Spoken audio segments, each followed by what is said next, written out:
Prevenção de combate a incêndio. Nesse módulo iremos tratar sobre combate a incêndio, onde estará sendo tratado os seguintes assuntos: definição de brigada, organização da brigada, prevenção e combate a incêndios, classes de incêndio, tipos de extintores, sinalização. O que é brigada de incêndio?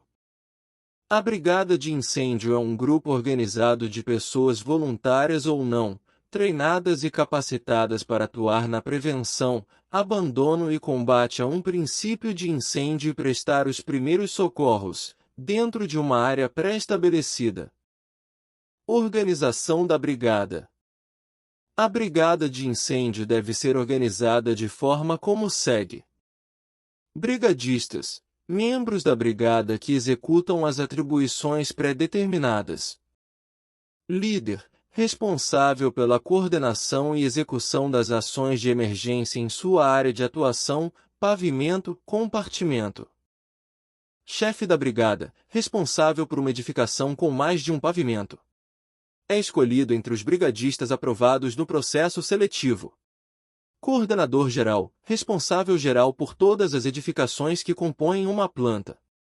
É a autoridade máxima na empresa no caso da ocorrência de uma situação real ou simulado de emergência, devendo ser, portanto, um gerente ou possuir cargo equivalente. Nessa imagem podemos ver o cronograma da brigada. Ponto de encontro.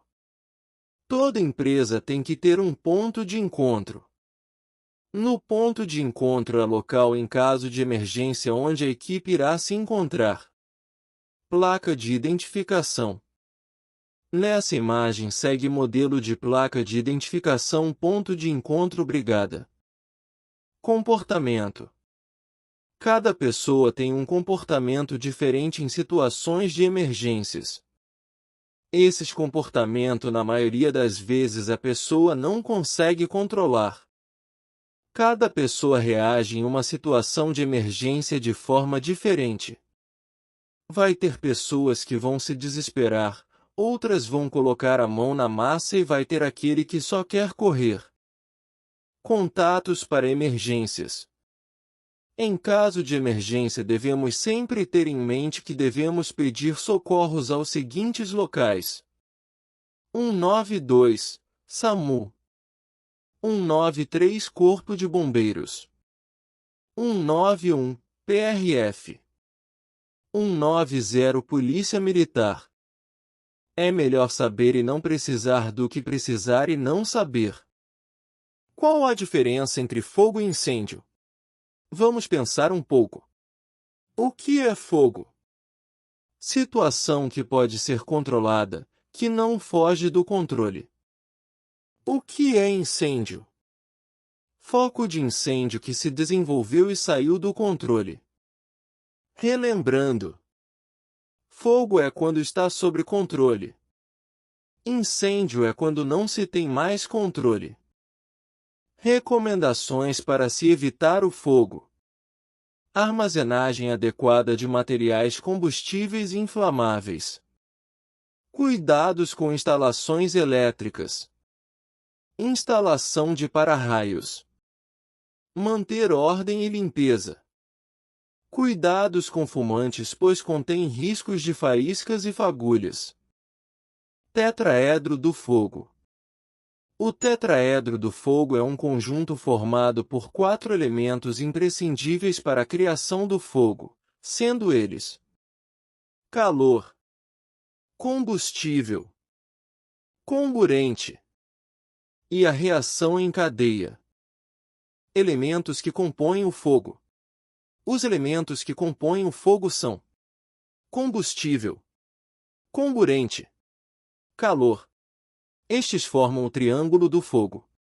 Quando ocorre a reação em cadeia desses 3 elementos, tem-se o quadrado do fogo, ou tetraedro do fogo, que substitui o triângulo do fogo.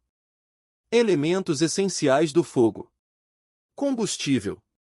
É tudo aquilo que queima, ou seja, o elemento que alimenta o fogo. Pode ser sólido, madeira, borracha, papel. líquido, álcool, éter, gasolina, diesel, gasoso, butano, propano. Comburente é o elemento que dá vida às chamas. O comburente mais comum é o oxigênio, que é encontrado na atmosfera, na base de 21%, concentração. Calor é um movimento vibratório das moléculas dos corpos, transmitido através do ar, capaz de atingir diretamente os nervos da sensibilidade geral e de determinar mudanças na estrutura da matéria. Desta forma sabemos que o calor é uma forma particular de energia. Oxigênio 15 a 21% completo. 13 a 15% incompleto. 0,9 a 13% lenta. Menos de 0,9% não haverá chamas. Exemplo: fogão de lenha ou churrasqueira precisa de mais oxigênio para acender. Fases do incêndio. Inicial. A temperatura média do compartimento ainda não está muito elevada, e o fogo está localizado próximo ao foco do incêndio. Desenvolvimento. É a fase de transição entre a fase inicial e a do incêndio totalmente desenvolvido. Ocorre em um período muito curto de tempo e pode ser considerado um evento do incêndio. Trata-se do momento no qual a temperatura da camada superior de fumaça atinge 600 graus Celsius. Desenvolvimento. A característica principal desta fase é o repentino espalhamento das chamas a todo o material combustível existente no compartimento. Incêndio desenvolvido. Todo o material do compartimento está em combustão, sendo a taxa de queima limitada pela quantidade de oxigênio remanescente. Incêndio desenvolvido. As chamas podem sair por qualquer abertura, e os gases combustíveis na fumaça se queimam assim que encontram ar fresco. O acesso a esse incêndio é praticamente impossível, sendo necessário um ataque indireto ao mesmo. Propagação de calor. A propagação de calor pode ocorrer de 3 modos: condução, convecção e radiação. Convecção é a transferência de calor pelo movimento ascendente de massas de gases. Pela imagem vemos que o fogo se iniciou na parte inferior devido à transferência do calor, por isso começa o fogo no andar superior. Irradiação. A irradiação térmica é um dos principais processos de transferência de calor.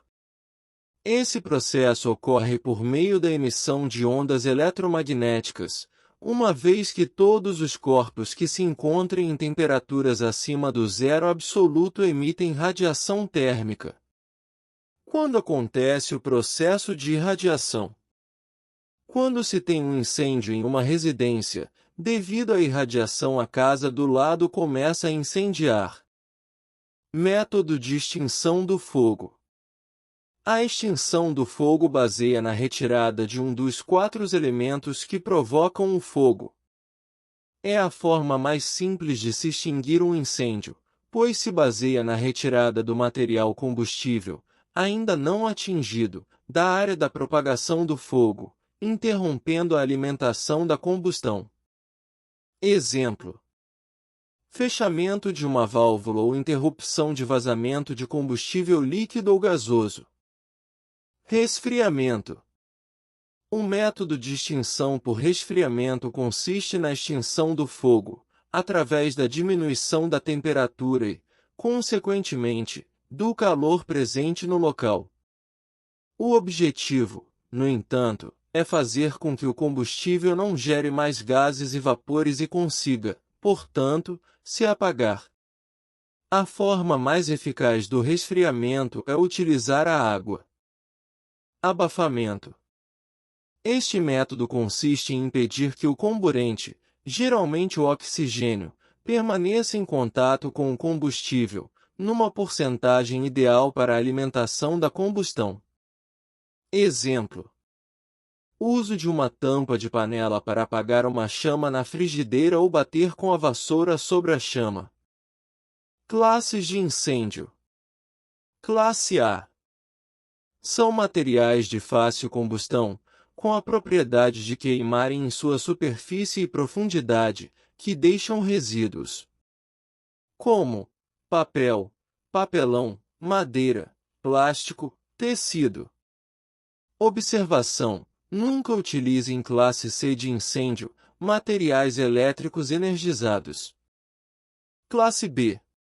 São considerados inflamáveis os produtos que queimam somente em sua superfície, não deixando resíduos, como óleos, graxas, vernizes, tintas, gasolina. Classe C. Ocorrem em equipamentos elétricos energizados como baterias, sistema elétrico do veículo, transformadores, quadros de distribuição, eletrodomésticos, fios, motores. Classe D. Ocorrem em metais combustíveis, pirofóricos, como selênio, zinco, sódio. Classe K. Incêndios que envolvem meios de cozinhar, banha, gordura e óleo, cozinhas comerciais e industriais. Inspeção de extintores. Todo extintor deverá ter uma ficha de controle de inspeção, devendo ser inspecionado no mínimo uma vez por mês, sendo observado seu aspecto externo, os lacres, se as válvulas de alívio não estão entupidas. Cada extintor deverá ter em seu bojo uma etiqueta contendo data da carga, teste hidrostático e número de identificação. Ficha de inspeção em extintor de incêndio. Nessa imagem está o modelo da ficha de inspeção de incêndio.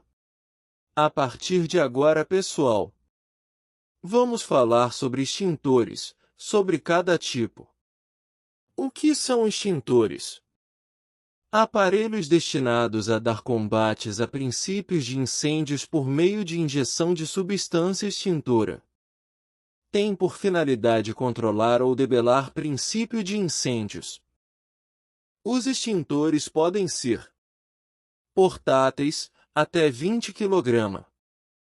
Sobre rodas, acima de 20 kg. Estacionários. Devem ser instalados em lugares bem visíveis, devidamente assinalados e de livre acesso.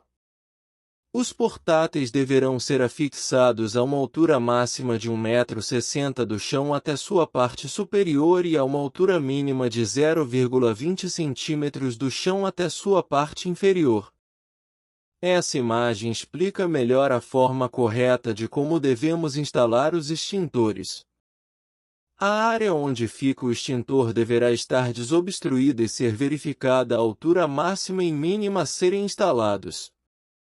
O extintor deve ser instalado de maneira que não fique obstruído por pilha de mercadorias, matérias-primas ou qualquer outro material. A foto mostra a importância da inspeção nos aparelhos extintores. É essa inspeção que garante a confiabilidade do equipamento. Se acontecesse a inspeção com os dois extintores, não estariam nessa situação, totalmente danificados e inoperantes. Nessa imagem temos as situações com extintores obstruídos. Lembrando que não pode colocar nada de forma a obstruir os extintores.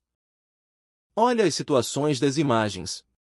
Utilizando extintores com como cabide ou porta-sacolas. Extintor alto demais. Essas duas situações são proibidas. Nessa imagem podemos verificar que não foi realizada a inspeção nos extintores, pois temos um extintor sem identificação e outro em local errado. Devemos sempre ficar atentos com as placas dos extintores, se o extintor que está é o mesmo da placa. Conforme já foi falado anteriormente, os extintores hidrantes não poderão estar obstruídos de forma alguma. As situações da imagem jamais poderão acontecer. Quando for realizar manutenções em extintor, deverá solicitar à empresa que irá realizar a manutenção trazer outro, pois não pode ficar sem extintor no período da manutenção. Nunca deverá ser instalados extintores em escadas, pois em caso de emergência não tem como retirar os extintores com pessoas saindo do local. Hidrante com mangueira furada. O motivo da mangueira estar furado pode ser quando foi usada anteriormente, não foi retirada a água da mangueira toda e assim causando os furos. Os extintores poderão ser colocados na empresa das seguintes formas: utilizando o abrigo para extintor que é utilizado para a área externa. Utilizando o suporte para piso em locais onde não se quer furar a parede. Tipos de extintores. Vamos falar sobre cada tipo de extintor.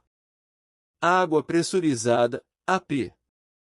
Empregue na classe A. Proibido para classe B e C. Pó químico seco. Empregue nas classes B e C. Importante: o extintor que tiver sido usado, mesmo parcialmente, ficará com sua carga comprometida. Por isso é prudente enviá-lo imediatamente a uma empresa de manutenção credenciada pelo Inmetro, para que seja efetuada a recarga e a revisão do agente extintor. Não substitua seu extintor antes de ter sido feita uma avaliação técnica do equipamento. O extintor não deve apresentar sinais de ferrugem ou amassamento. O extintor que permanecer em áreas abertas e sujeitos a condições agressivas devem ser protegidos, com uma capa, por exemplo. Pressão da carga. Verifique sempre o indicador da pressão da carga do agente extintor, cujo ponteiro deve estar sobre a faixa verde.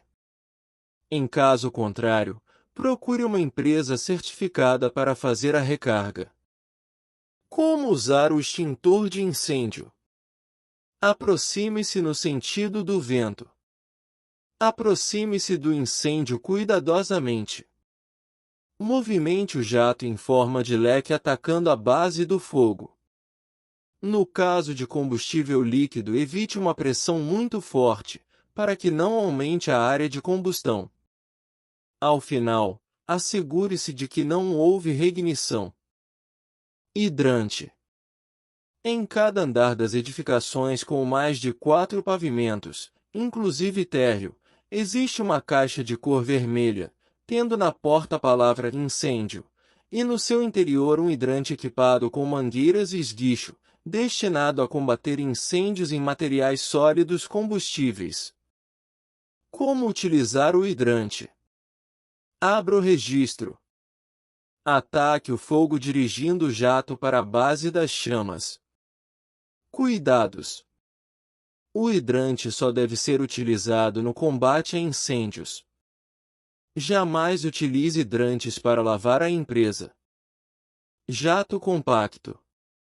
O jato sólido, também conhecido como compacto, é mais fechado e, por isso, a abertura de seu leque é reduzida.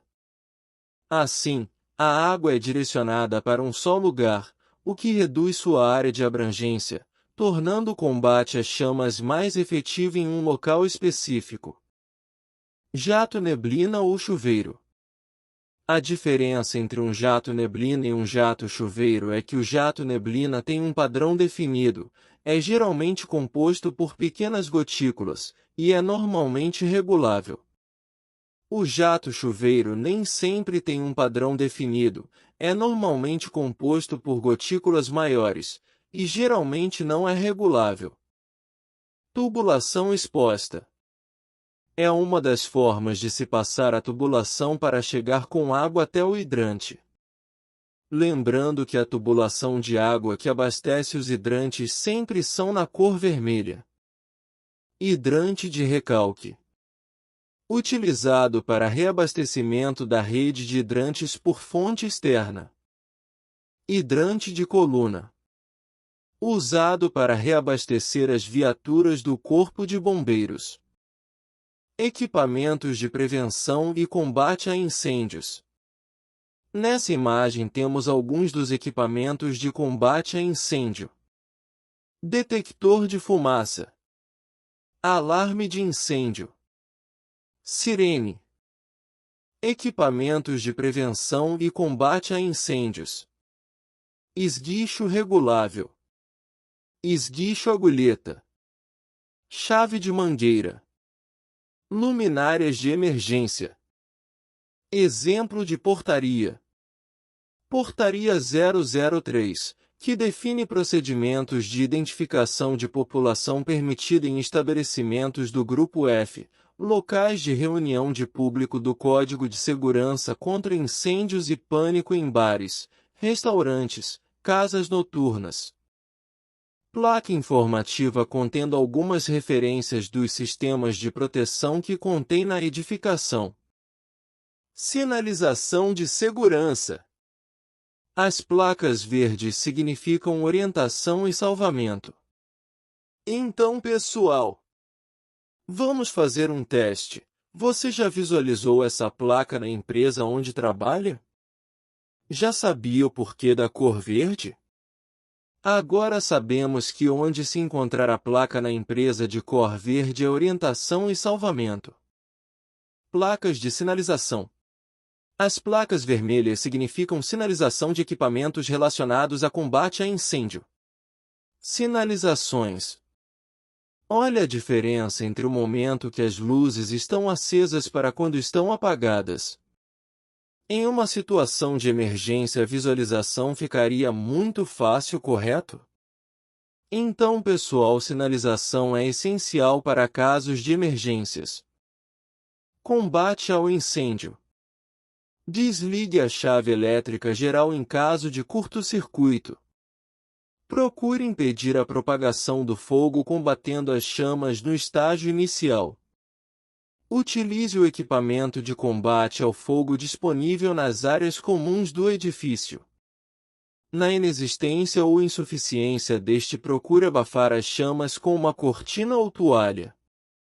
Evacuação do edifício. Não sendo possível eliminar o fogo, abandone o edifício rapidamente pelas escadas. Ao sair, feche todas as portas atrás de si, sem trancá-las entretanto. Não utilize o elevador como meio de escape. Não sendo possível abandonar o edifício pelas escadas, permaneça no pavimento em que se encontra, aguardando a chegada do Corpo de Bombeiros. Somente suba ao terraço se o edifício oferecer condições de evacuação pelo alto, ou se a situação exigir. Em condições de fumaça intensa, cubra o rosto com um lenço molhado. Não fique no peitoril antes de haver condições de salvamento proporcionadas pelo Corpo de Bombeiros. Indique sua posição no edifício acenando para o Corpo de Bombeiros com um lenço. Aguarde outras instruções do Corpo de Bombeiros. Faça você mesmo a inspeção de segurança. Todas as circulações, escadarias e saídas devem ser mantidas completamente desimpedidas, livres e devidamente sinalizadas. Resíduos de lixo devem ser mantidos em recipientes metálicos dotados de tampa, e retirados diariamente. Materiais inflamáveis, quando utilizados, devem ser estocados em quantidades mínimas para o uso imediato e mantidos em locais resguardados e à prova de fogo.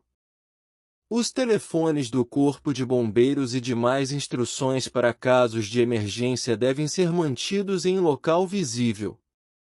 Cada unidade autônoma do edifício deve ter seus próprios extintores, além daqueles existentes nas áreas comuns. Os extintores do edifício devem estar carregados e com a revisão em dia. Procure os hidrantes do edifício e verifique a existência de água, o funcionamento dos registros e as condições das mangueiras e acessórios. O para-raios do edifício deve ser revisado, verificando-se em especial a ligação terra. Deve haver instruções em cada pavimento, aos usuários para, em caso de alarme, abandonarem o prédio com calma e sem atropelos. Deve haver sinalização de alarme para casos de emergência, com comandos de acionamento instalados em todos os pavimentos. Obrigado! Pessoal, aqui finalizamos o módulo. Fiquem atentos, pois nos próximos módulos, teremos avaliações para testar o conhecimento.